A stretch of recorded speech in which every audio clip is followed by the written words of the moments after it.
Good afternoon, George. And we're all freezing. The Teslas don't work, and there's more snow coming to Virginia tomorrow. Yes, it's cold in New York also. It's a Thursday afternoon, Yeah. not our usual Tuesday. And today we have a spectacular physician, Dr. Jennifer Shear. And the topic that we're going to be discussing is what is a wellness officer and why in the world do we need one? Jennifer did residency at Montefiore Medical Center, Jacobi Medical Center, as I did and Dr. Riley did back in the day of the dinosaurs. They might have been becoming extinct in your generation. I'm not sure. We'll find out. Nope, they were Well, still there. They're still there. welcome to the show, Jennifer. It's a joy to have you and have a conversation with you. Thank you so much for having me. For those of you that don't know Dr. Scher, she's a pediatrician. She's the chief wellness officer at Allied Physician Group, and she's a certified executive and life coach. She's also the founder of Shear Coaching. Jennifer, I think we mostly call you Jen, right? Jen, yeah. And we always start the show with the same question. Why did you become a pediatrician? So actually became a pediatrician, not really with as much of an intention as most of my colleagues. A lot of pediatricians, it's like a burning desire for them. When I went through all of my rotations, I liked most of them. And my two favorites were OB and peds. I think I probably would have done family medicine if I lived in an area where it was more of I liked the whole family, the women's health, stuff like that. But at the end of the day, I was going to let peds and OB be a toss up and let the match decide. And then I just decided if I could do something that's not 24/7 by nature, I may as well choose peds over OB. And that was it. I just said, I'll go for peds. I don't have any regrets, but I do really like taking care of the moms as well as the babies. And little Yeah, did you know that you're going to actually be working. it's interesting because humans are so idiosyncratic, right? Doesn't stress me out to intubate a child. It Right? doesn't. But delivering a baby stresses me out to no end. It's just like this woman has been doing this work and it's hard work for 9 months, and God only knows how many years before that she's planned. She found a husband, all of this, and this is her dream day. And if anything goes wrong, there's not a hole big enough for me to dive into and never come out of it. Yeah. And I admire the OBs. They love having the baby born. It's every time it's the best day of their life again, all over again. They don't think of it like this could be a disaster today. Yeah. Uh, I loved it but, too. But Yeah, no, but not certainly they can be disasters every now and again, and we've seen them, all of us. but it's mindset, right? So the Yes. OB, every time they deliver a baby, it's like a new beginning. Their whole life starts again for the OB. It's such a joyous moment. And they don't focus on the negativity. I'm all focused on when is the disaster going to hit? And if it hits, where do I hide? Because I can't tell this mother that her baby didn't make it, even if it's no fault of my own. So I found obstetrics extremely stressful. yeah, but Uh, we can have disasters in pediatrics also. You can. yeah, but I don't find it stressful. That's just the idiosyncrasy of humanity, right? Because it no longer happens so often. But back in the day at Jacoby, how often did it happen, Jen? Yeah, I think the year I was there was the last year of the Jacoby, Monty, NCB Right. all together. Yeah. So, yes, it did. We saw lots of things. Everything. Yes. Um, Jen, and you were Allied Physicians' chief medical officer during COVID. Is that correct? Yeah, correct. And that must have been a very difficult job with all the things that were going on and with all the physicians that you guys have. Yeah, I think that was a difficult time for the whole world, obviously. For me, I felt it was a bit of a burden because I felt responsible for taking care of all of the employees and all of the doctors and all of the patients with that title and not having any really facts to make decisions on. So that's pretty stressful. Yeah. Oh, yeah, it was a very stressful time for everybody. And from that experience, you transitioned into something that I really hadn't heard of before I talked to you, which is a chief wellness officer. And what is a chief wellness officer? Yeah. It's interesting that you've never heard of it. It is a relatively new invention, so to speak, in the healthcare world when the triple aim transitioned to the quadruple aim.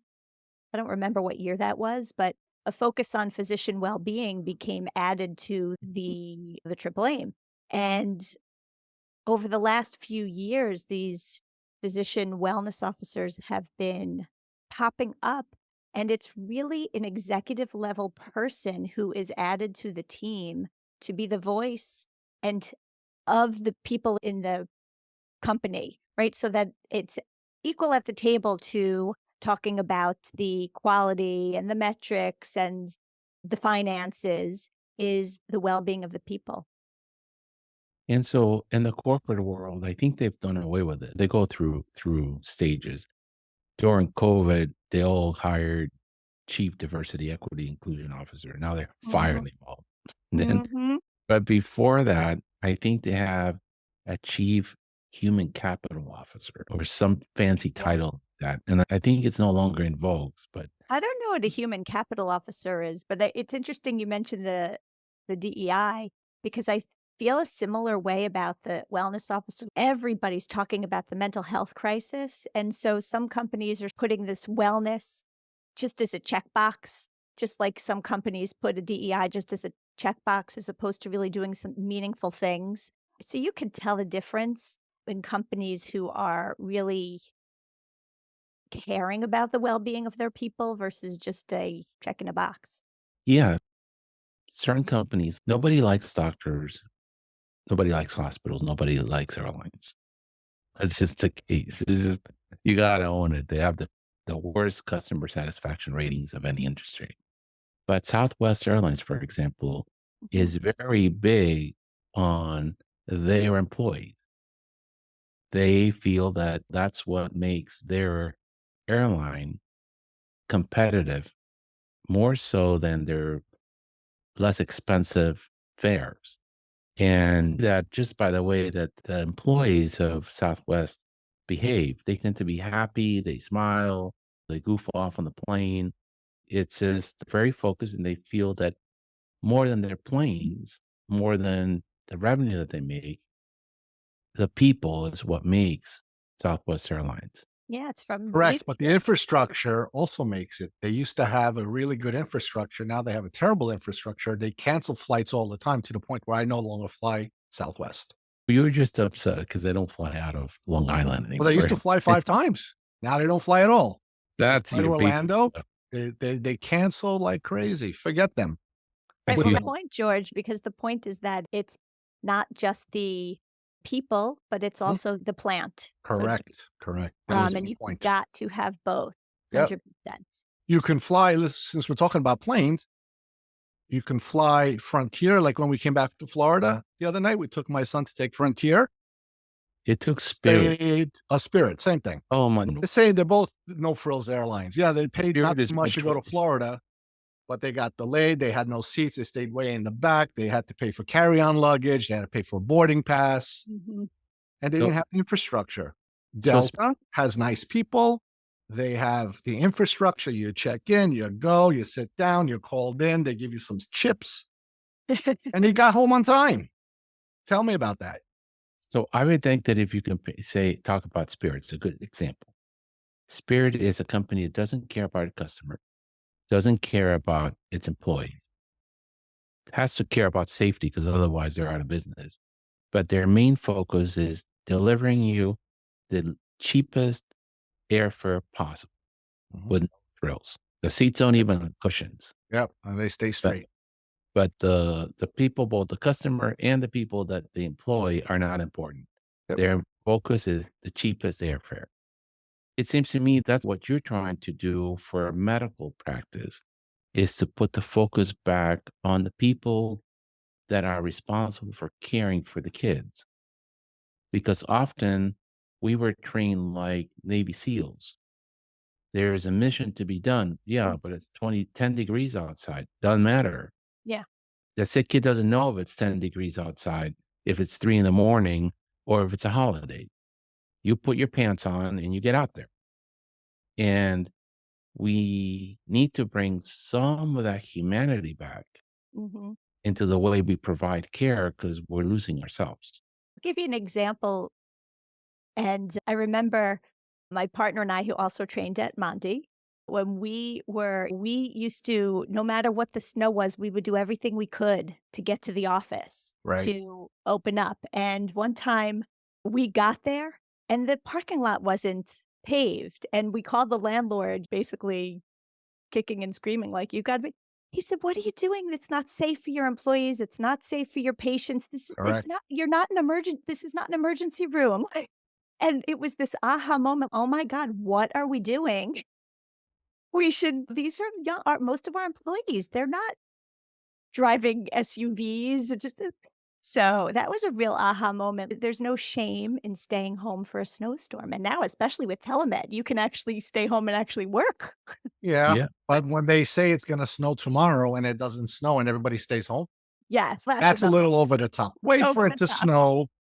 Wait for it to snow. And if it looks bad, I'm we so do sorry. the I'm same. so sorry to disappoint you, George, but But I called in for tomorrow because I'm not going to get up at 5 in the morning and drive in the snow. yeah, but you're But also not going to get paid. yes, but my life is worth more I than know that, but pay. staff will say, you told me to stay home, so you should pay me. How can a system sustain that? I Think think it's about it. better. Think about it. Go But try to ask that doctor, pay me, I'm staying home. See what happens. I was worse than you, Jen. I would shovel the snow in front of the urgent care and salt the sidewalks Yeah, I because did that. the Been there, the done it. landlord wasn't gonna get around to doing it fast enough. Mhm. But Well, look, that's how we are. We are built that way as doctors, and we work in a system that knows that and takes advantage of us. Yes. Right? A lot of this wellness stuff is about both trying to get the people in power to be a bit kinder, and improve the workflows and the processes, but also empowering the people on the ground to build some resilience and set some boundaries and attacking it from both sides. Hmm. and it's it's when I thought about it the first time, chief wellness officer, I thought you were basically responsible for the clinicians, but you're responsible for all of the staff. My mission, my job description is really focused on the physicians because when you have happy physicians, that's the leadership, everything follows. Correct. But in our company, we are really all for one. So when we do wellness initiatives, it includes the whole company. The whole team. Yeah. Yeah, the whole And team. so what does your day look like? What do you do when you're not seeing patients? Yeah. So if you think about it this way, from a pediatric perspective, think about the chief medical officer as taking care of the illness, whereas the chief wellness officer is the preventive care and the vaccines. Okay. On a daily basis, like it depends where I'm needed. If we're having right now, we just had an EHR massive IT change. So I participate in a lot of the meetings related to that and bring forth issues that are coming up that are pain points for the offices and try to help both iron out processes and also help a lot of doctors are suffering right now to take a step back and how can we improve the training and how can you actually take a deep breath and not let the charts that are building up right now do you in. Yeah. But patients, right? Yes. So Yeah, you but can, I you feel their pain. correct. So you can tell them, I know what you're doing. I know what you're feeling. I'm doing the same. I think you should try this, as opposed to being somebody that's totally disconnected and they're the wellness officer telling you from some theoretical book on how to channel your inner chi. I I love it. I don't think George believes in these alternative routes. Oh, I've mellowed over time. I think they're important. I've mellowed over time. You know, I trained in a time when it wasn't that good. My first day, I remember chief resident told me, go and get blood on this little baby. I've never seen a little baby in my life. Go get blood. I went, got scared. I tried, I missed. I went back and said I couldn't get it. You know what the guy told me? Turn around, go back, and do not return without the blood. Some Yep. nurse helped me and showed me, and I got the blood. Yeah. Poked the kid a couple of times. Yeah. Probably was not good. Yeah. But you know what? Who was the best one who was third year to getting blood? I could get it out of a stone. Now they don't even know how to take blood. But so So this is similar again with the pediatric piece that Yeah. you talk about. First, it was the helicopter parenting. Now it's Right. the lawnmower or whatever it is. We're afraid to let our kids experience any pain, discomfort, Right. trouble, and we're doing them a disservice. They're not building resilience. They're Right. not learning how. It's the same thing. You need to go through stressors in order to grow and build resilience. Uh-huh. But you want to prevent your child from being overly like, you want them to navigate their relationships, but you don't want them to be full on bullied, right? To the Uh-huh. point that they become depressed and suicidal. Yes. And for us, right, we want to be challenged and go get that blood, don't come back with the blood. But if it was putting you into a heart attack mode, like somebody should come and help you. Yes, the nurse did. The nurse did. She was There very you kind go, and she would right? help me. so Jen, so what kind of goals do you set for your job, for the roles as chief wellness officer? Like one So goal, let's say. yeah, so goals versus metrics are so the way we measure the success is through different metrics. So we look at physician retention, Okay, so one goal would be that physician retention. recruitment retention, and then we look at the NPS scores, the net promoter scores, which are what the patients think of us because we Yes. believe that's happy. Not look, being is not about just being happy. It's more about being oh Okay. yeah, being Okay. okay. Like Okay, with you what you have have your in front of you. times, but you have downtimes, you have uptimes, but you're resilient. And at the end of the day, you feel, you say, if you're a well physician, you can work hard. And at the end of the day, you're exhausted from a sense of success as opposed to exhausted and defeated. It's that different underlying. So tell me a little bit about the net promoter score. Are you using that with the clinicians or are you using that with the patients? The NPS score is a physician, the evals that the patients give the Yes. insurance company because it's something the insurance companies measure us on. Yes. I think the way we get it is the patients get an exit survey and how likely are you to recommend this practice? That's pretty much it. Yeah. Yes. And I know there's so much that is out of our control. Like you don't give a patient an antibiotic and they might not judge you well, and that's totally out of our control. So the NPS is very interesting, right? Because it only measures one thing. It's very simple. How likely you recommend Southwest Airlines to a family or friend? Right. How likely you recommend RBK Pediatrics to a family or friend from 1 to 10? And then the whole theory behind it, which is a much more holistic point of view, is you're always going to have what they call detractors. So they grade you under 7. Right. And that's basically trash that needs to be taken out because there's nothing you can do to make them happy. Right. Yep. But there is that person that's a 7 and 8. And so the very sophisticated companies will follow on the 7 and 8 and say, what could we do to make you a 9 or a 10? Mhm. And so now the whole focus, you're not, as a clinician, you're not getting the Press Ganey poll in the ER that says 3 people out of the 10 that surveyed think you're absolutely incompetent. And then you're just absolutely miserable for the next month. You're getting actually something that you can improve on. And so it's a very good metric for airlines, Car phys- dealerships. car dealership, physician companies, where what you're not going to make everybody happy. So you cannot do that. And so those are the things you measure. And how do you know you're going Right. on the right direction with the clinicians? It's just you don't want to see Yeah. turnover. Yeah. I just want to follow up on what you were just saying for a second. And I hate those scores in a sense because they are really so much out of your control. But when you get the comments and the feedback, they are sometimes so painful. But if you take them, like you said, and do something about it. Like I remember this one patient slammed me all over social media. Like we have a marketing committee that sort of scours. I never would have seen it, but thank you, marketing committee, for sending this like negative review on Google and this everywhere. And she basically said this was the worst visit ever. Dr. Shear was just focused in on her computer and she didn't even make eye contact and she rushed me through and da. And I pride myself on not being that way, but that particular day was a bad day and I was, and she was completely right. And it really just, as much as it hurt, I was like, you know what? She's right. I need to get out of the thing. I actually then I looked into getting a scribe after that. Yeah. So, They can sometimes be helpful. It's just, to me, you should follow the management 101. If I'm really unhappy with the service I got, I'd rather call the manager the next day and Uh-huh. say why I'm unhappy. Yeah, yeah. but now everybody can post a review. Now, Mm, did you make the person better? Did you? Because they didn't come to you because they were happy. They came to you because something was wrong. yeah, I I don't predict remember. that you Yeah, probably made them better. maybe, who knows? But But that of course, doesn't. you only focus on the negative because that's how Correct. we are, right? It was Yeah. probably every time I've seen negative comments, it's always attached to either money. They couldn't get an appointment when they wanted with whoever they wanted.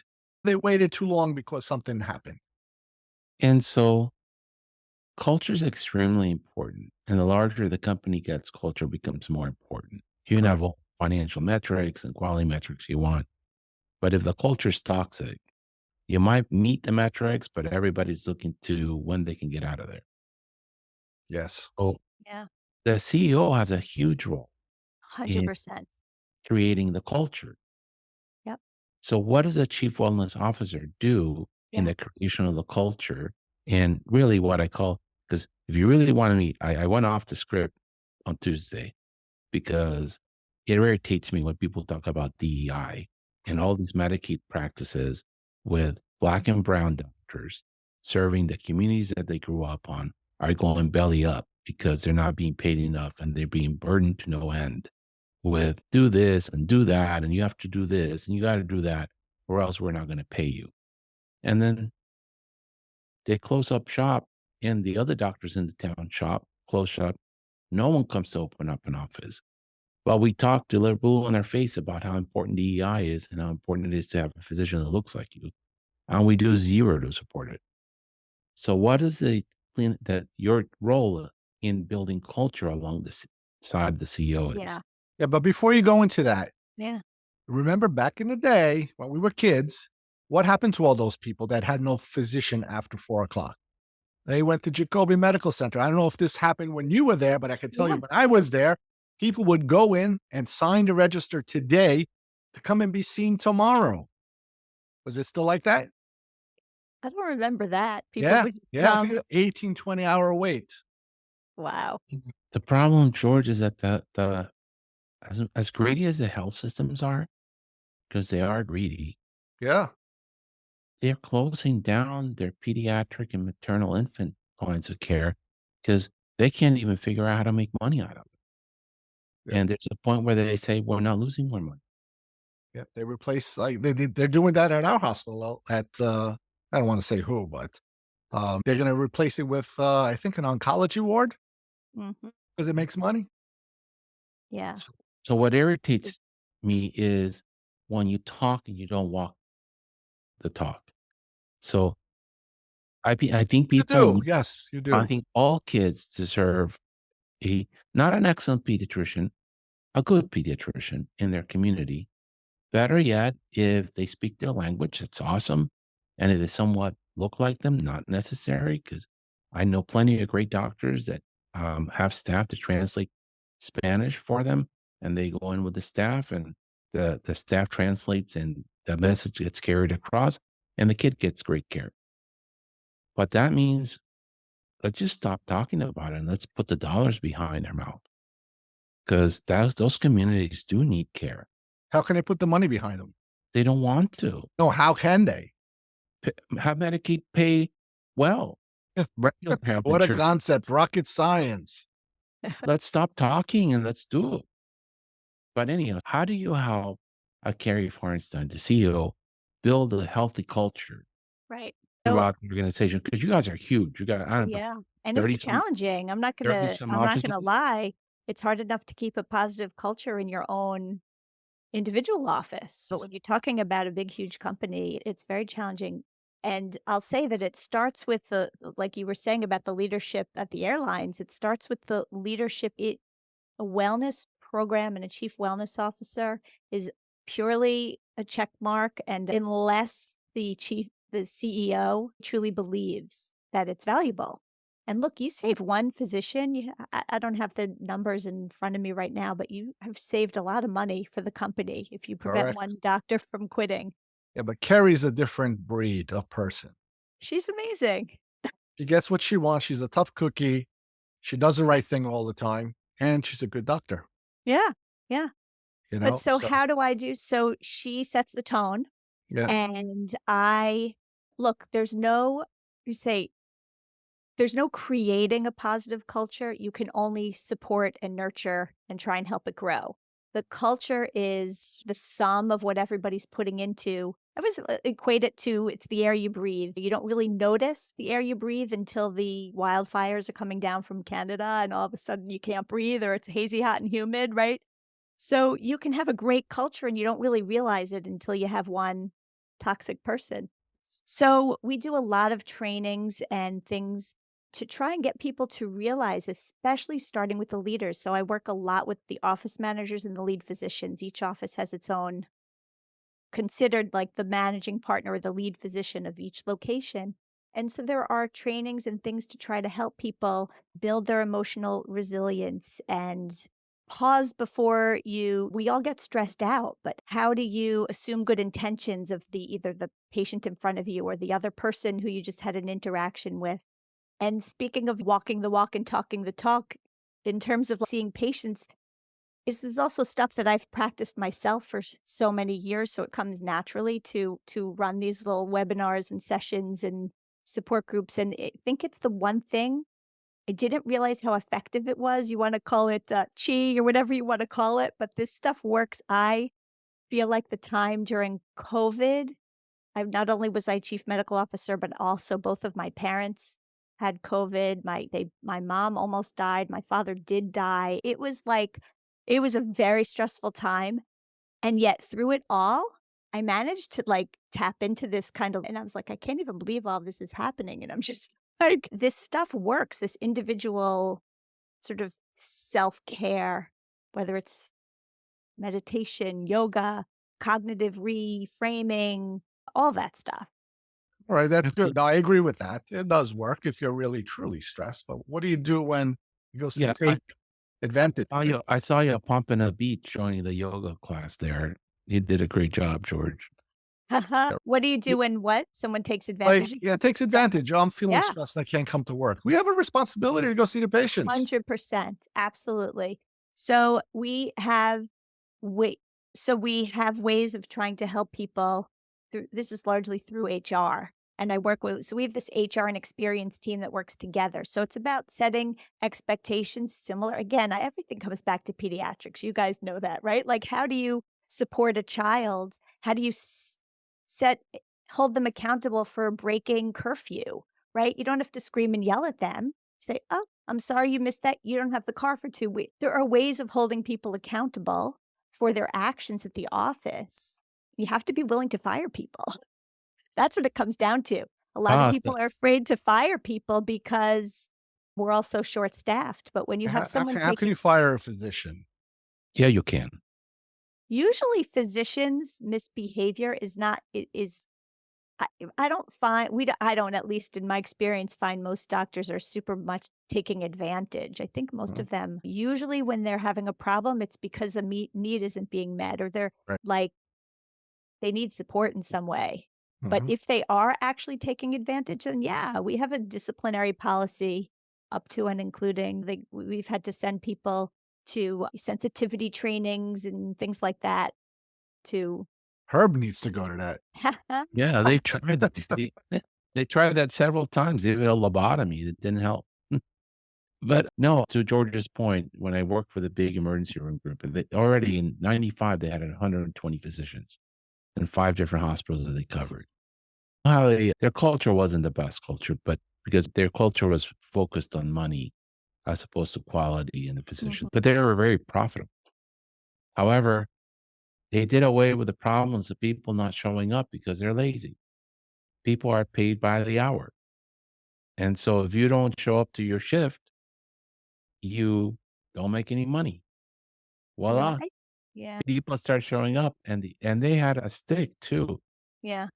If you didn't show up to your shift and it wasn't justified, they had the pediatricians didn't have it because we're too small, but the adults doctors, they had 2 physicians that were on call every night, that if there was a legitimate reason for Yeah. somebody not being able to meet their shift, that person would come and do the shift. But if it wasn't a legitimate reason, you had to pay. I don't remember, I think they paid them $500 just to come in. Yeah. You had to pay the $500 if it was just like, "I'm overwhelmed and my Yeah. wife is having a tantrum and my kid won't go to bed, I can't make it the shift." They're like, "Stay home, George will go in, and then out of your paycheck came $500 because That's George can't interesting. do your shift." But don't you see the opposite in pediatrics? Think about your colleagues. Like, we all want to come to work when we're sick because we feel bad that we're going to burden our partners. You don't I see think that? our I've generation, never seen so much I'm feeling ill calling in sick I ever in my entire career. I think our generation was like that to the Yeah. detriment of the patient and ourselves. I remember it must have been influenza. I was working in the emergency room and I had 103 fever. It was a night shift. It ended at midnight or 1 in the morning. And my adult partner, Kathy Smith, said to me, "Herb, you can't continue working. Your eyes are bloodshot. You're diaphoretic. Just call the person that's supposed to come at 1, have them come in a couple hours early." I'm like, "That's not going to happen." I don't know what plans they have. Maybe they're sleeping. They're doing the overnight shift. I would just think, "Herb." I'm like, "No, I'm not doing it. I work till 1." And then she said, "Get on a gurney." I'm like, "What do you mean get on a gurney? I'm going home." She said, "No, you're not. I don't know if you're septic. Get in the gurney." And then she got an X-ray, blood culture, CBC, all this stuff. She said, You look sick, Herb. You don't get it." Yeah. Um, But you know, probably just like everything, the best place to be is somewhere in between those 2 extremes, right? We Right. probably shouldn't be going to work when we feel that way, and Yeah. also we should not stay home because we just wanna take a day off. There's yeah, gotta be a just happy a medium. balance. Yeah, I think the idea of a chief wellness officer, if you have the right culture, is really a great thing. And one thing I think I would do, I don't know if you disagree with me or not, but if I was in your job, I would mandate that every physician in my organization do a in-person CME once a year. I think to that point that you're talking about, that these Zoom meetings and getting together are so beneficial. It's not the classes, it's the interaction that you have with the other pediatricians from, maybe they're not even in Long Island, maybe they're in Yeah. California. Look, that's the Surgeon General is his loneliness epidemic is really his focus, and he has the same thing about work with all this remote work, and I find that one of our biggest challenges, how do we develop the relationships across the divisions, across the Zoom? Our marketing and wellness committee has tried to do fun games and stuff and challenges and things like that. But it's not easy. But you're right, getting together we have once a year, we have a gala because our company Allied has a foundation and we do a fundraiser and not everybody comes, but a lot of people in the company comes for that. And that's always a really nice place to get together. But we need more of that. We need more in person. But at the same time, people just work so much, they want to be home with their families when some are resentful of having to socialize with their work people. Yeah, but I think it's so important to that point when you said that the Zoom meetings really help. It's so important to just be able to vent Mhm. and say to do that patient, "I've tried everything, nothing works. They can't get into a specialist. Mom's unreasonable. The father never shows up. It can't be resolved, but at least I got it out of my head." And everybody goes, "Yeah, yeah, there's some patients like that. You're not going to win every." But I think that getting together is very important. Mhm. We Bring actually it. just switched at my local office, our practice is that group without walls, so we have different offices, and my local office is now grown so much, and we live all over the place that we had moved our partner meetings to Teams or to Zoom. And we just decided we have to at least quarterly have in person because we were just with our own local office losing that connection. Do you do that, George? You have a huge practice also. How do you deal? Yeah.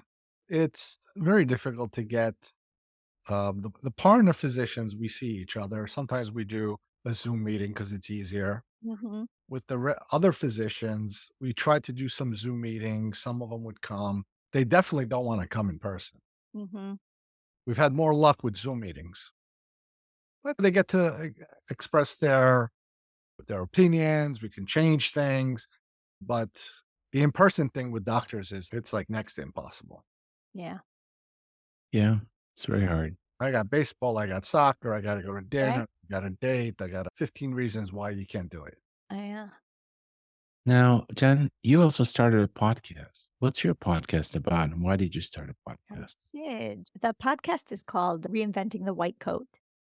And the concept is all these things we're talking about. Healthcare is a stressful, chaotic place. And I don't know about you guys, but I see tons and tons of people leaving medicine, right? Our society is going to be in a bad place if all of us leave medicine, right? So the premise of the podcast is to speak with people who have figured out how to, individual physicians who have figured out how to navigate and reinvent themselves in a sense so that they've taken that sense of unfulfillment or close to burnout and recreated their careers so that they've managed to stay in it.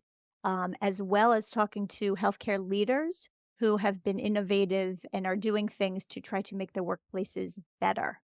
So it's a place to really push this narrative forward that we need change on both ends. Do you enjoy doing the podcast? I love it. Meet so many interesting people. Don't you guys? Yeah, I love the people. The Yeah. Yeah. people are fascinating Yeah. from all over the country. They're just fascinating. Yeah. And you also do one-on-one coaching I towards female physicians or female yes, I patients? do. So within one of my roles as a coach is within Allied, I do a lot of coaching. But I will also take I have a side gig practice where I will take one or two clients at a time, female pediatricians. Usually it's basically me. Female midlife, mid-career female pediatricians, or think I'm a little bit more than mid-career at this point, but who are just looking for something new, looking for a change, how they want to, I call it, create their act 2 just for you, Yeah. what they wanna do next. So it's interesting to me is that as smart as physicians are, we're not good about asking for help Mhm, and make the value proposition for coaching or mhm. mastermind groups. Yeah, Why, even if you are really good at, say, revenue cycle management, is it good to sometimes join a mastermind group mhm, and be there with 5 other physicians that are managing their practices? yeah. What is the value of that? For starters, you said physicians don't like to ask for help, and so many of us suffer in silence, right? And I've gotten so much feedback from the conversations that I've had on the podcast about thank you so much. Oh my God, that story was meaningful, helped me raise my hand.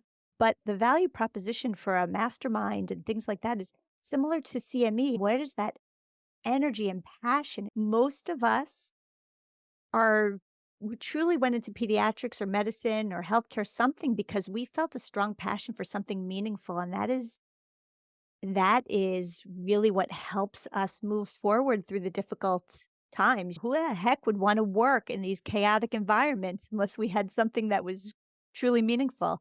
And when you get together, like you guys obviously have an interest in the business side of it. And when you get together with people who share that passion, it ignites you, it reconnects you, It it does. gets you excited. Everybody has to find I call it a side gig, but it's like for me, it's your passion project, right? What would you do Yeah. if you didn't get paid?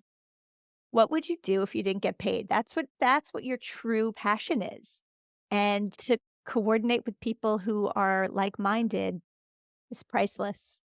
Look, everybody spends their money on different things. For me, I will spend any of my money on furthering my education, my passions, or experiences. I like to do stuff with my family, but And so I have to interject because George is very generous, and he hosted me in his condo in Miami.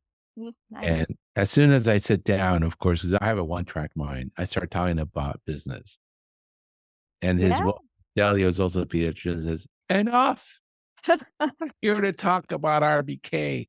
We're here to have a good time. Enough! Be quiet." Yeah, she did beat us up. She's absolutely right, but when you're passionate about something, you just it doesn't feel like work. You love it. You could talk about it all day long, sleep thinking about it, and wake up and do it all over again. Yeah. Yeah. But people will say this, and this is why people will say, "Coaching's too expensive and I don't need it." What's Look, fallacy in saying that? it's what you put into it, right? If you wanna say it's too expensive, look, you paid for a medical career. If you're struggling with your career and you're thinking about quitting, don't you think you could owe it to yourself to invest a little bit in yourself to reconnect with your passion or find what you wanna do? We as I think as doctors in general, we don't like to focus on ourselves. We're always focusing on our patients and taking care of everybody else, but we deserve to be well, and I think that we deserve to invest in ourselves. So, I'm a huge fan of positive psychology. It was started by, Martin eh, Seligman, yeah. Yeah. Seligman Mhm. in Penn. Yep. And what I tell people all the time is, I'm not saying you're stupid. I'm saying you are like pick a sport. You're a tennis player at the Open, or Mhm. you are the quarterback for the Chiefs. Now he's already extremely talented human being. Yeah. He has a whole series of coaches. They got a strength training coach, they got a Right. quarterback position coach, they have a chef or dietitian that tells him what to eat, how to eat Mhm. it, because even at that at least at the top of the top, that incremental learning from somebody that's watching you do and Yeah. can say, if you could just tweak it a little bit this way, you're gonna hit that pass 9 out of 10 times. Yeah. And so to me, it's not even just about your mid-career, your avoid burnout. To me is have someone look from outside Yeah. and tell you your strengths are, and you're only at 50% of how all your strength that you could be. Yeah. You tweak it here and there, you're gonna flourish like Marty Seligman says. So it's really I'm glad you brought that up because the phrase positive psychology sometimes really turns people off because they think about it as fake happiness and let's just pretend to be happy. And it's so much deeper than that. He talks about the perma.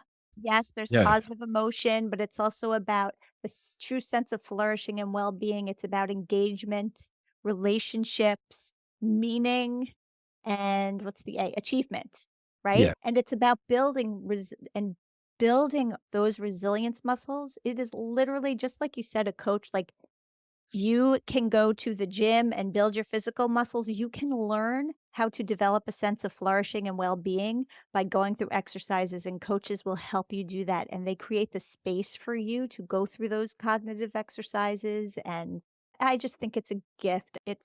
I think I was introduced to it because I'm not sure how I was a coachee or mentee, rather, whatever it is, and I got so much out of it. I was like, "Wow, this is powerful stuff," and it just set me down then that became So my talking about business became, "Let me go to this session so and that," so and so we're gonna get on the weeds just a little bit, and George is gonna have to take his meds for a second here. But do you know why Marty started positive psychology? Reasons. you can tell me, but I thought it was because he similar to what we said, like, he just psychiatry was all and psychology was all about the pathology. 2 reasons. 1, a sense of guilt because he loves dogs, but he did the one of the most interesting experiments at UPenn. Okay. Um, no matter what they put dogs in cages, no matter what they do, they sap them. They Right, produce pain. learned helplessness, Yeah, yes. they took away the hope. Mhm, Now that he's much older, he feels so guilty that he did that, mhm, to dogs.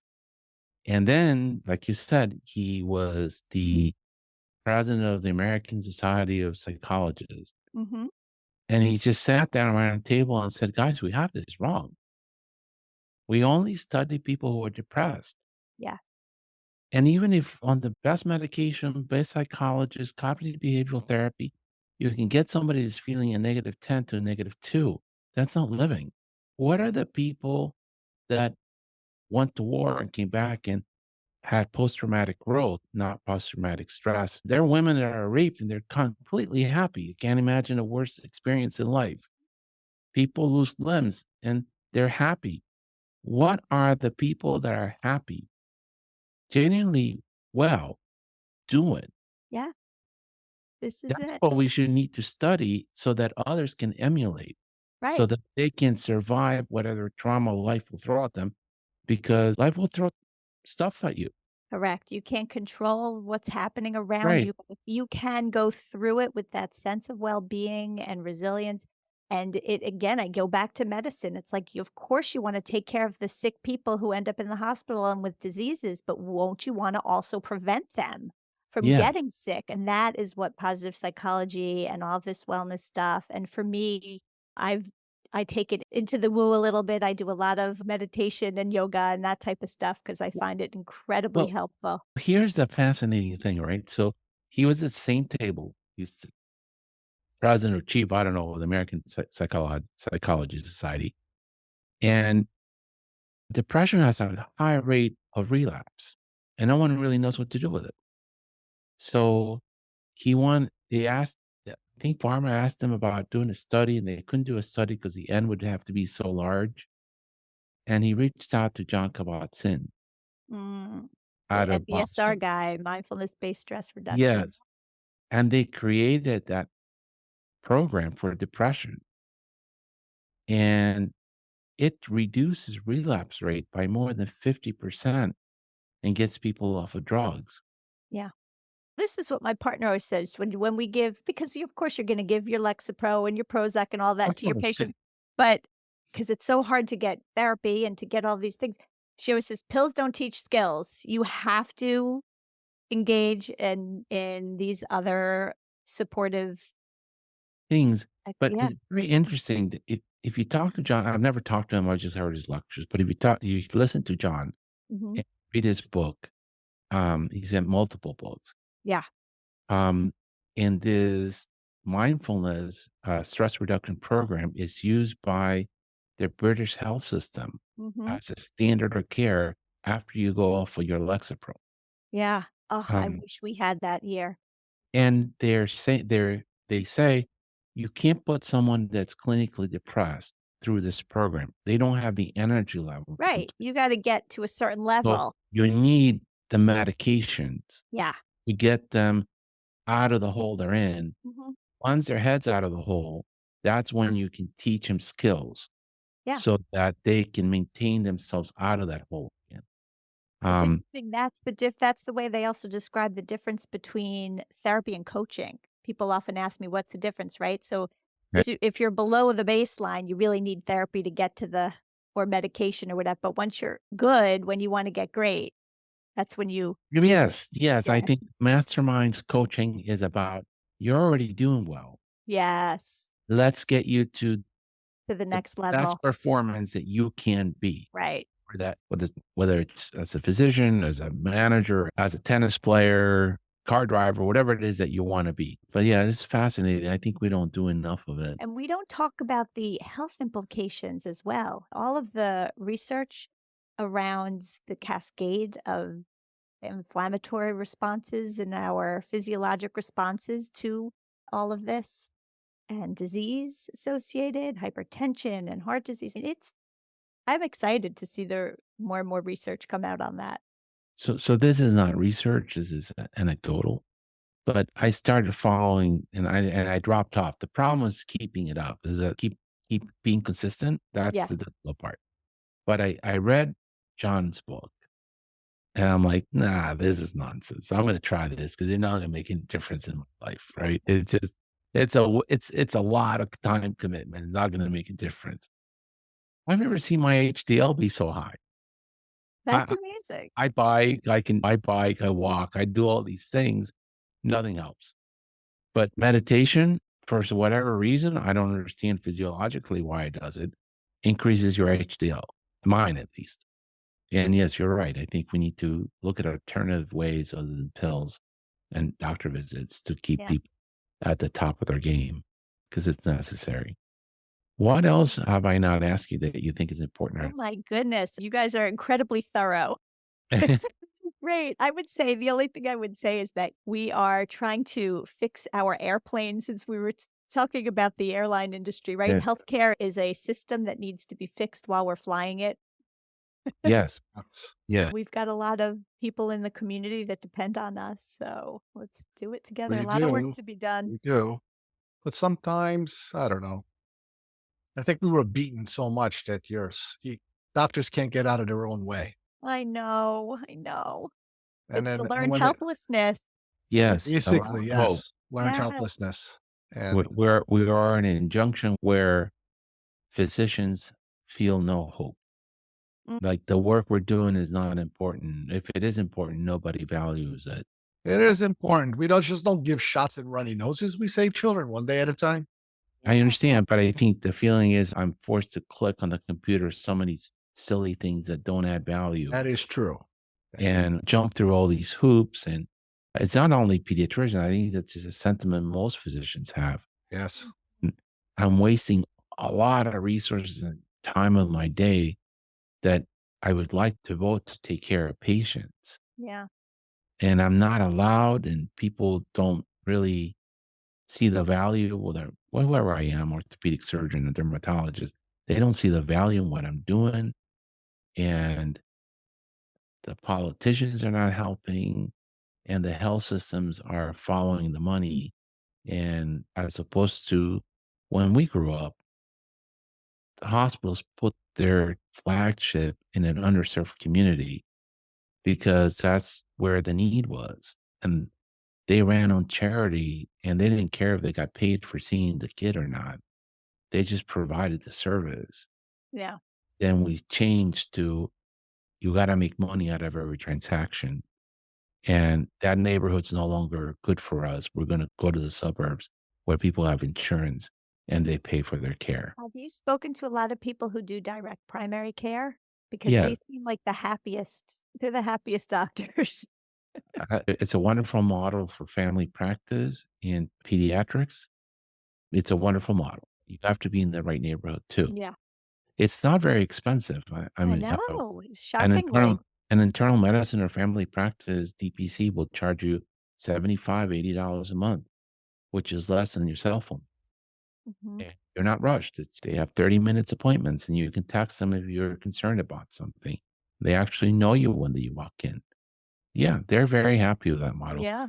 It From an certainly won't equity work from the whole society. yeah, from an Yes. equity point of view, if you're on Medicaid, who takes care of you?